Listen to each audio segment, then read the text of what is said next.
Boa tarde. Vamos lá, estamos na última transmissão de janeiro de dicas de português. Já temos aí, as pessoas já estão entrando.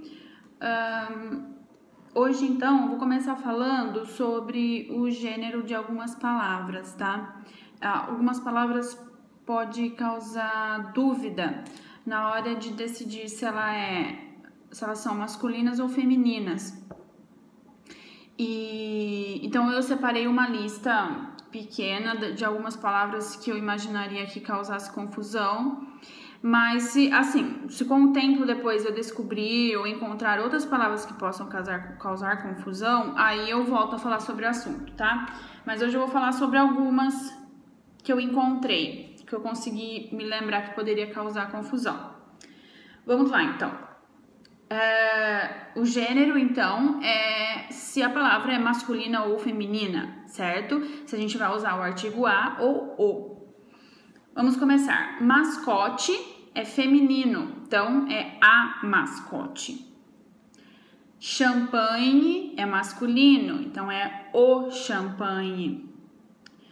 Nuance é feminino, então é a nuance.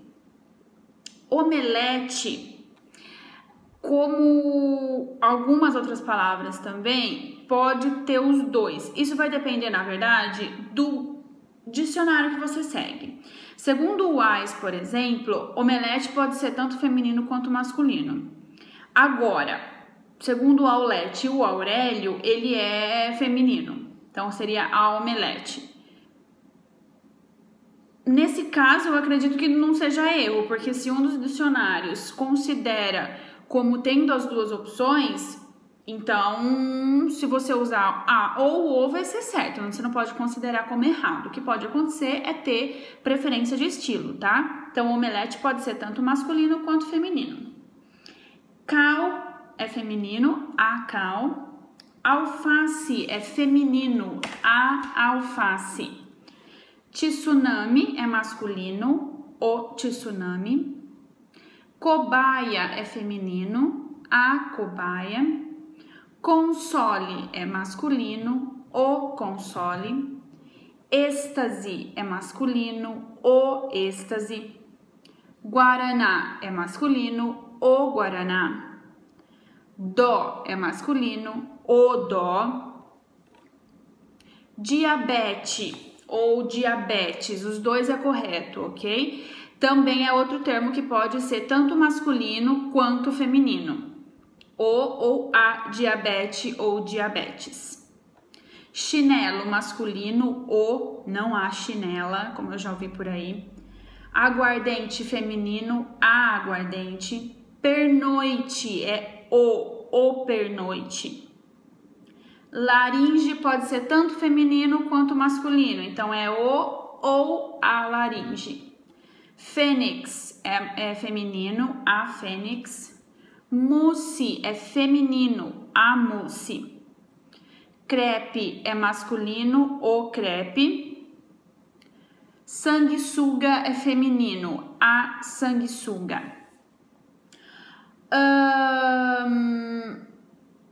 Tem também um termo que eu lembrei hoje. Grama é masculino, o grama. Temos um comentário aqui, sou horrível em português.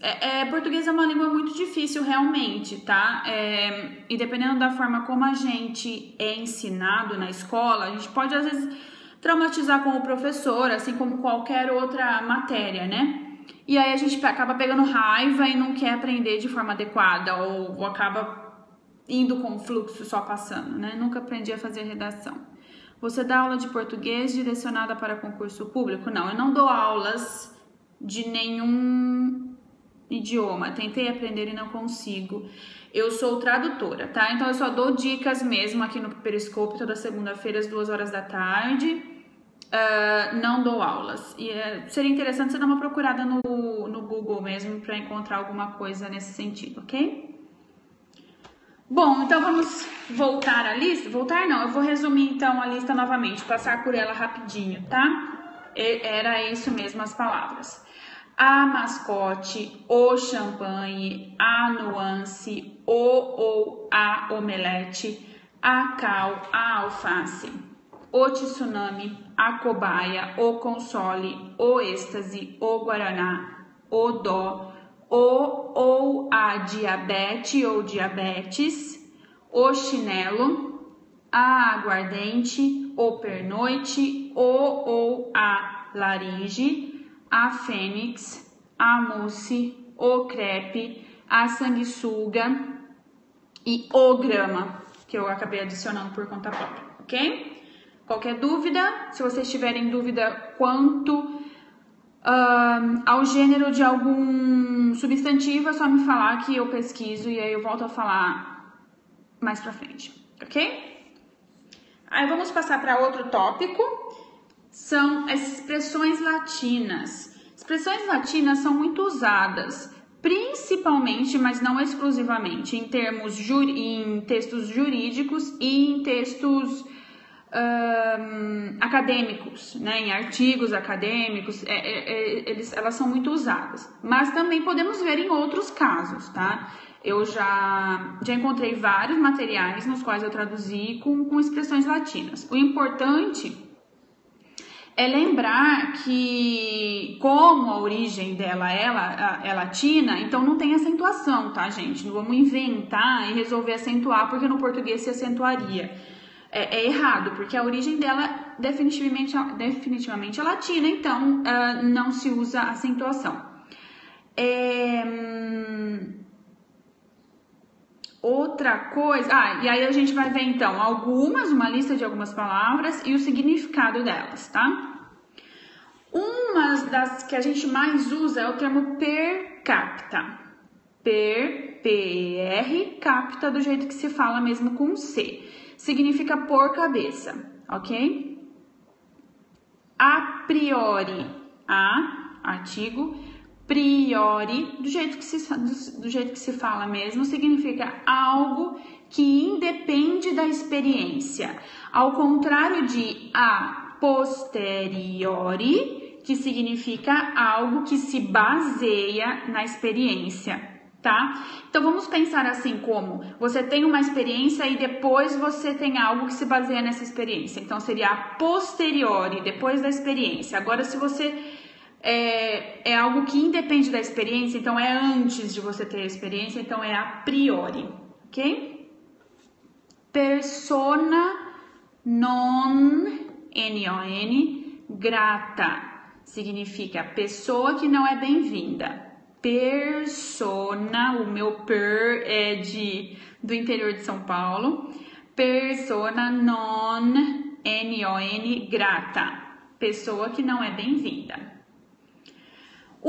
Uma condição, sine qua non, também, sine com S, S-I-N-E, qua, Q-U-A, e non, do mesmo caso do termo anterior, N-O-N, é uma condição essencial, ok?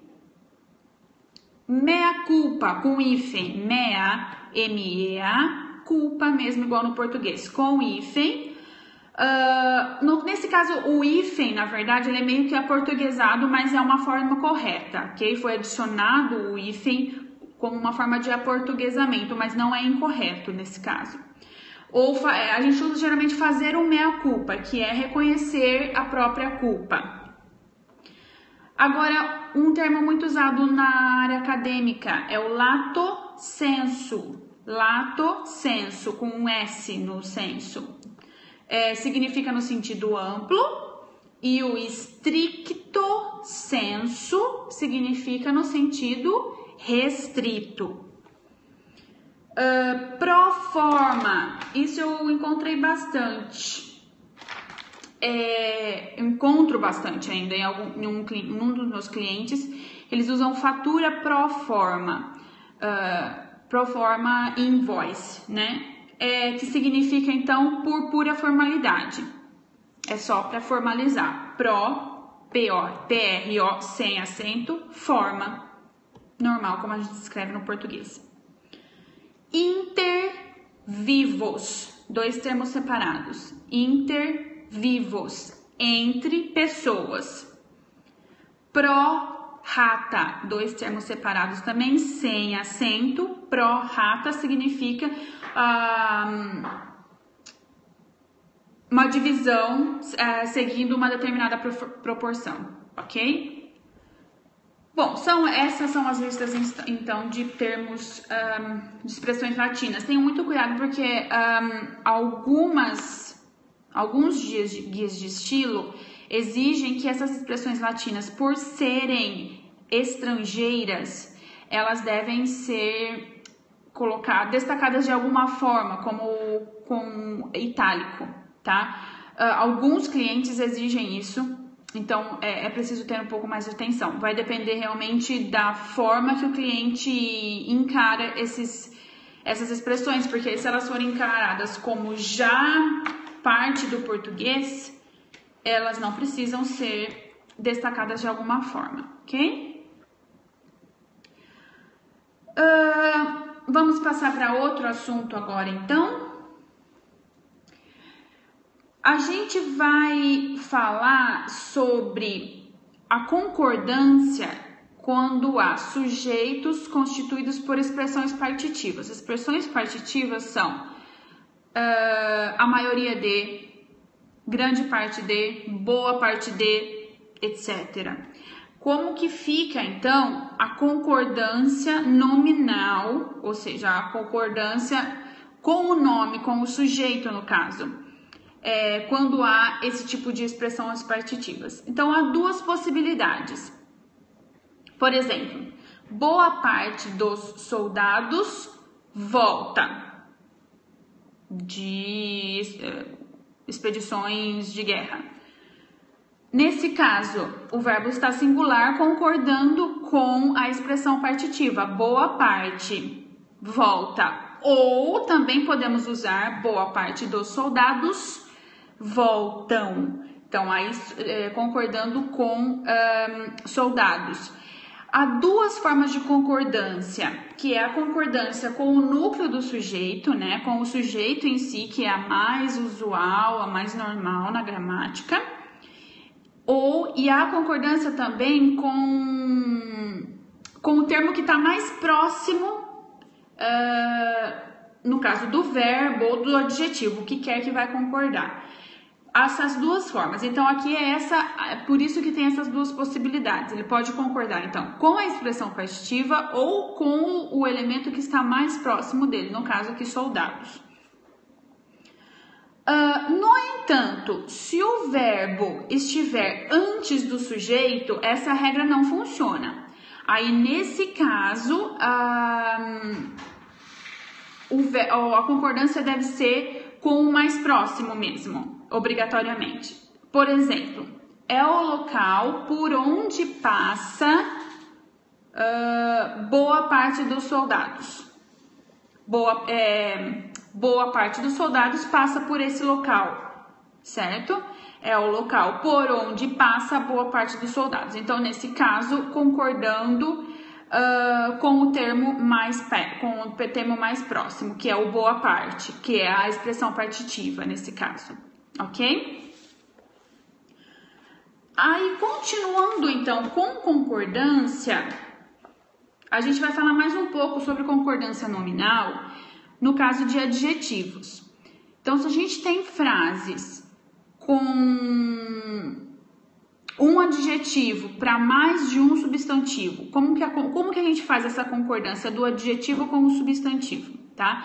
O que é a concordância, na verdade? É a gente declinar, né? A gente transformar o adjetivo em masculino ou feminino, plural ou singular, de acordo com o substantivo.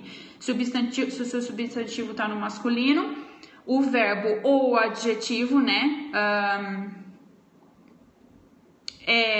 vai estar no masculino também. Essa é a regra essencial, só que nem sempre ela se aplica a todos os casos. Então, se a gente tiver um adjetivo para mais de um substantivo, por exemplo, vestir a calça e camisa preta, há duas possibilidades. O adjetivo aqui pode concordar com o substantivo mais próximo, com o último substantivo nesse caso, ou no plural, porque daí vai estar concordando com os dois substantivos. E nesse caso, se for no plural, vai ser no masculino sempre, mesmo que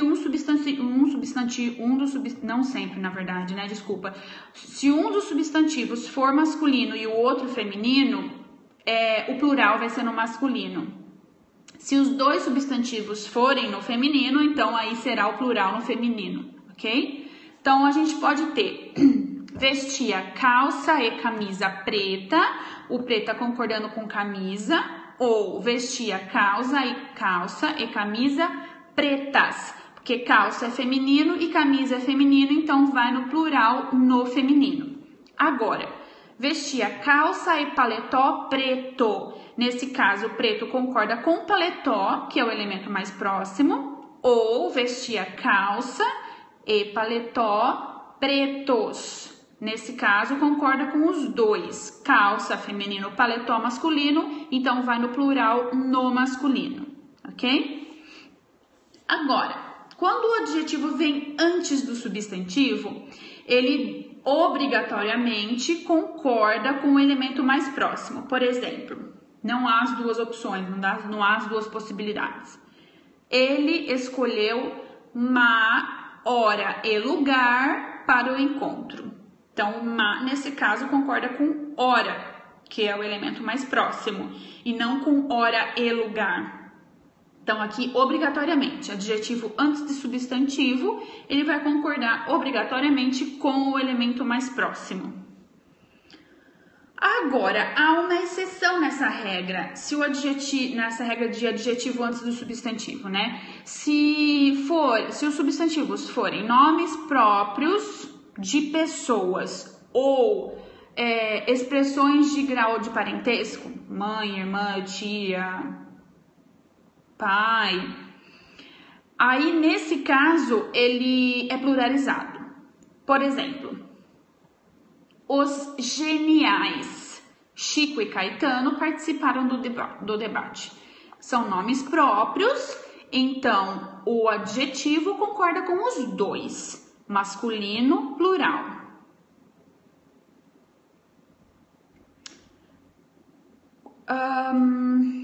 Eu vou dar mais uma chance para você. Como diz camisinha em PT? Você quer explicar o que você quis dizer com isso? Conheci as encantadoras, prima e irmã de Pedro. Então, aqui indica grau de parentesco. Encantadoras, então concorda com os dois. Prima e irmã, os dois são femininos, então vai ser pluralizado no feminino, ok? Agora, se for o oposto, né? Se for um substantivo para mais de um adjetivo. Como diz camisinha em português, mas você já está falando o termo camisinha em português, certo?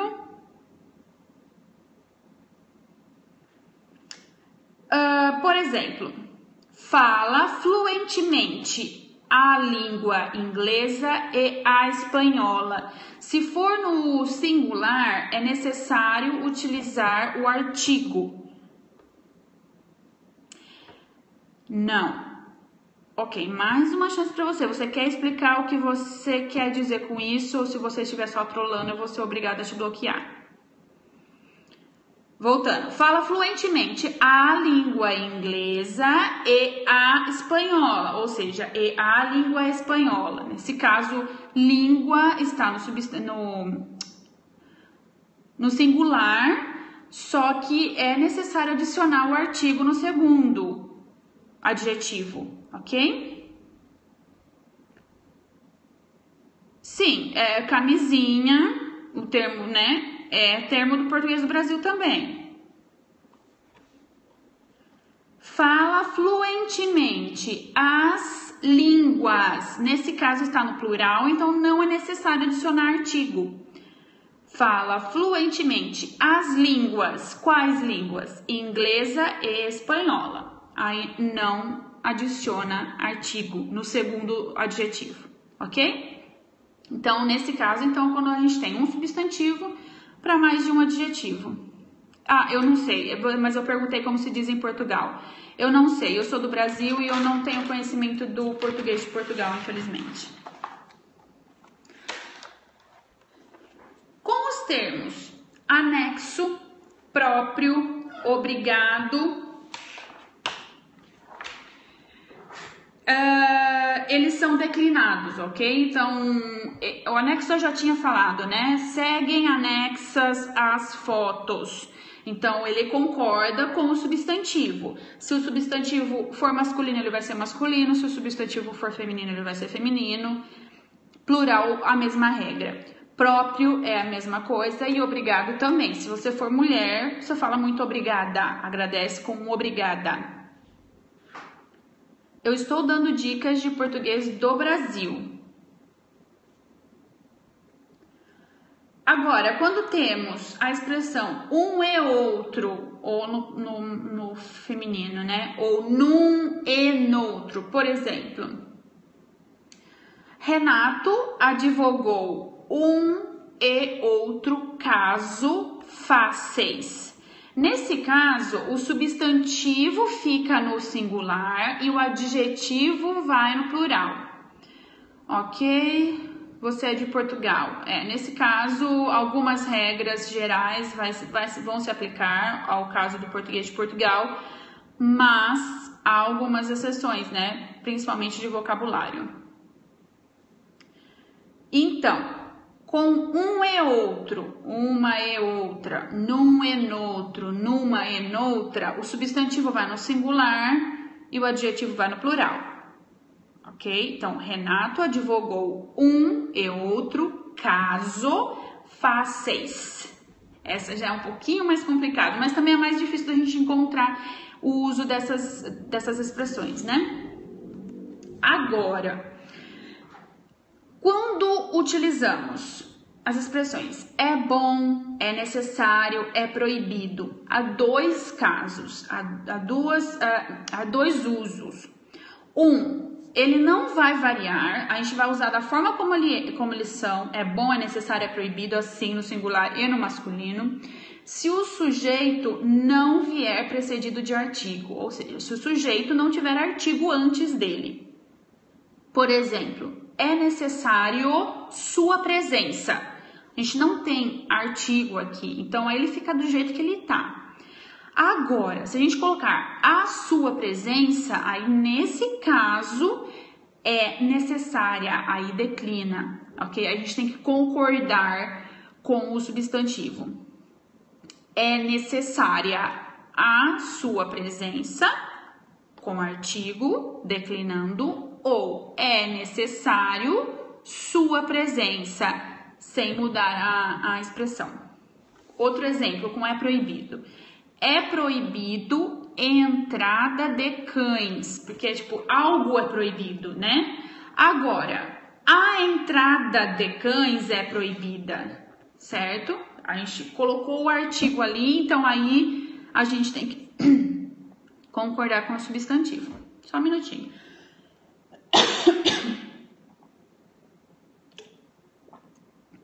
Isso é muito importante, tá, gente? Porque a gente acha que sempre tem que concordar, né? São necessárias medidas preventivas com o uso, né? Então, é necessário ter um pouco mais de cautela. Agora, continuando com concordância também, mas falando agora sobre porcentagem. Como que a gente concorda quando há o uso de porcentagem? Oi, você é professora? Não, eu sou tradutora. É engraçado o número de pessoas que perguntam se eu sou professora. Vamos lá, então. A gente tem 3 casos de concordância diferente. O primeiro é o simples, né? O simples, por assim dizer, o mais usado, o mais comumente usado. O exemplo é: até 30% do FGTS pode ser aplicado em fundo. Nesse caso, Só voltando um pouquinho, eu já falei, né, que há dois tipos de concordância. Um que é com o núcleo, que é o básico, né, a concordância básica, que é com o núcleo do sujeito. E a outra que é com o elemento mais próximo. Nesse caso, ela se chama de concordância atrativa, porque ela é atraída pelo elemento mais próximo. Nesse primeiro caso, então, é esse caso.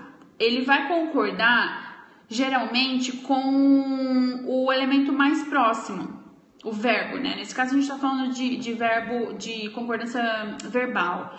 Então, até 30% do FGTS pode ser aplicado em fundo. Nesse caso, aplicado se refere a FGTS, que é masculino no singular. Então, não... As concordâncias normais, por exemplo, 50% dos entrevistados responderam afirmativamente. Responderam, então concorda com entrevistados, que é o elemento imediatamente anterior a ele, que está no plural e no masculino, ok? Não concorda, então, com a porcentagem em si, mas sim com o elemento mais próximo. Agora, se há inversão, se o verbo vier antes do sujeito, por exemplo, podem ser aplicados em fundo até 30% do FGTS. Nesse caso, o verbo vai estar mais próximo da porcentagem e não do elemento a que a porcentagem se refere. Portanto, nesse caso, concorda-se com a porcentagem, ok? Que é plural, 30%. Então, podem ser aplicados em fundo até 30% do FGTS. E o terceiro caso, que é se a porcentagem estiver precedida por artigo. Por exemplo, os 30% do FGTS renderão 3% ao ano. Então, aí nesse caso também concordando com a porcentagem, que nesse caso 30% é plural, ok? Então, temos três casos aí, que é o normal com a ordem de sujeito, verbo e predicado. Nesse caso, o verbo vai concordar com o elemento que está mais próximo dele, que geralmente é o complemento da porcentagem, é o elemento a que ele se refere, 30% do quê? Né? 50% do quê? A esse que ele se refere. Se estiver no feminino, vai ser no feminino, se estiver no plural, vai ser no plural e assim por diante. Agora, se houver inversão de sujeito e verbo, como o verbo vai estar mais próximo da porcentagem e não do elemento que complementa a porcentagem, então nesse caso ele vai concordar com a porcentagem, que é no plural, se for no plural, ou se for 1% vai ser singular, certo? Mas a maioria dos casos é no plural. E o último caso, então, se a porcentagem estiver precedida por artigo, aí também é no plural ou concordando com a porcentagem, ok? Bom, esses então a gente falou bastante sobre concordância em geral, tanto nominal quanto verbal, né? Concordância de verbo com substantivo ou de adjetivo com substantivo. E gênero e expressão latina. E é isso por hoje, então. A gente continua na próxima semana, na segunda-feira, no mesmo horário. Semana que vem já é fevereiro, né? Dia 1º de fevereiro. Eu que agradeço a presença de vocês. Às 14h, então, horário de Brasília. Espero que as dicas tenham sido úteis. Tenham uma ótima semana e até segunda-feira. Tchau, tchau.